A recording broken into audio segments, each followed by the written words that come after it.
নমস্কার বন্ধুরা, বর্ণাজ ইয়ামি কিচেনের আরও একটি নতুন পর্বে আপনাদের সবাইকে ওয়েলকাম। আজকে আমি আপনাদের সঙ্গে শেয়ার করব পমফ্রেট মাছের সর্ষে ঝাল রেসিপি। আমি কিভাবে পমফ্রেট মাছের সর্ষে দিয়ে ঝাল রান্না করি সেটা আজকে আমি আপনাদের সঙ্গে শেয়ার করতে চলেছি। এইভাবে যদি আপনারা পমফ্রেট মাছের ঝাল তৈরি করেন তবে সেদিন কিন্তু আর অন্য কোনো পদের প্রয়োজন হবে না। এক থালা ভাত নিমেষেই কিন্তু খাওয়া হয়ে যেতে পারে এই রেসিপি দিয়ে। চলুন রেসিপি শেয়ার করে নিই।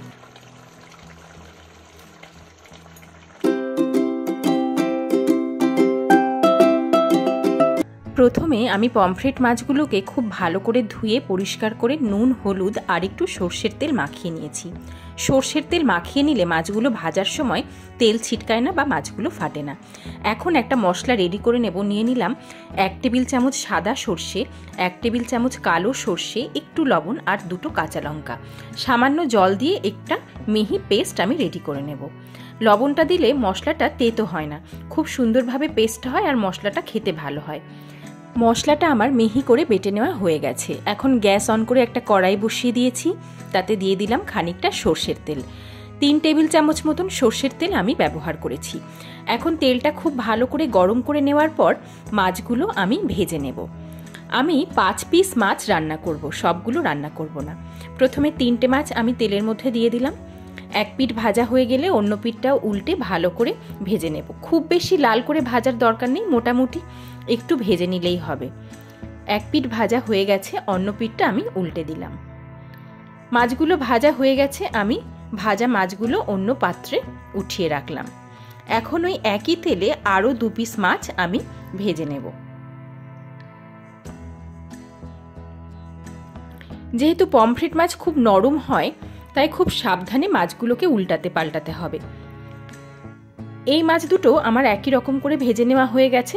এই দুটো আমি এখন অন্য পাত্রে উঠিয়ে নেব।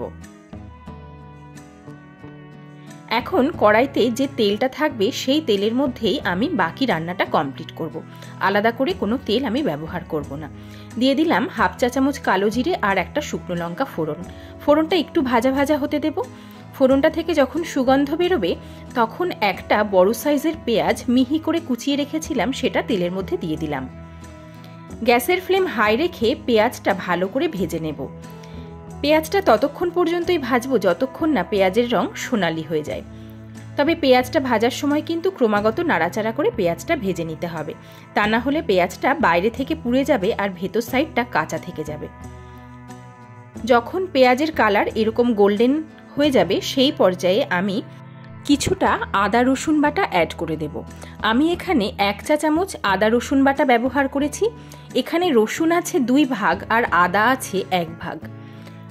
মোট 1 চা চামচ আদা রসুন বাটা আমি ব্যবহার করেছি। আপনারা চাইলে কিন্তু আদাটা নাও দিতে পারেন, কিন্তু আদা রসুনের এই পেস্টটা দিলে এই রান্নাটায় কিন্তু অসাধারণ একটা টেস্ট আসে। এইভাবে আমার মতন করে আপনারা একবার রান্নাটা করে দেখবেন, আশা করি আপনাদের সবার খুব ভালো লাগবে। আদা রসুনটা আমি খানিকক্ষণ কষিয়ে নিয়েছি হাই ফ্লেমে। তারপর দিয়ে দিলাম স্বাদ অনুযায়ী লবণ, রঙের জন্য দিয়ে দিয়েছি হলুদ আর খানিকটা কাশ্মীরি লঙ্কার গুঁড়ো। এখন সামান্য একটু জল দিয়ে মশলাটা হাই ফ্লেমে কষিয়ে নেব। গুঁড়ো মশলাতে একটু জল অ্যাড করে তবেই কষাতে হয়, তা না হলে কিন্তু মশলাটা পুড়ে যেতে পারে, সেক্ষেত্রে স্বাদটাও একটু তিতকুটে হয়ে যায়। এখন গ্যাসের ফ্লেম হাই রেখে ক্রমাগত নাড়াচাড়া করে আমি মশলাটা ভালো করে কষিয়ে নিলাম। মশলা যত কষানো হবে মশলার স্বাদ কিন্তু খুব ভালো লাগবে।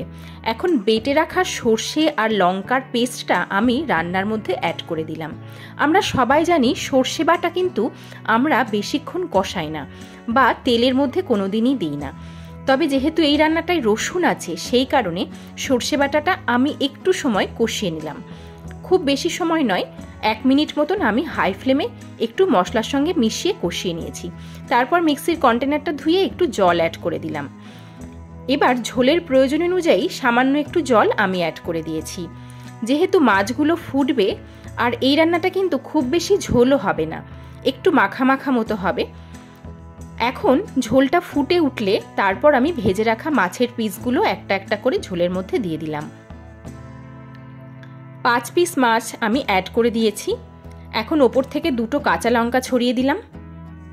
এবার গ্যাসের ফ্লেম হাই রেখে মাছের ঝোলটা আমি কিছুটা সময় ফুটতে দেব। মিনিট 2-3 যখন ভালোভাবে ফুটে যাবে তারপর এর মধ্যে আমি অ্যাড করে দেব ফ্রেশ ধনেপাতা কুচি। আমি অনেকটা পরিমাণ ধনেপাতা এতে অ্যাড করে দিয়েছি। এই রান্নাটায় ধনেপাতা দিলে কিন্তু স্বাদ হয় দুর্দান্ত। ধনেপাতা দেওয়ার পর গ্যাসের ফ্লেমটা কমিয়ে দিয়ে 1 মিনিট ফুটিয়ে নেব, যাতে মাছের মধ্যে গ্রেভির মধ্যে ধনেপাতার ফ্লেভারটা খুব ভালো মতো ঢুকে যায়।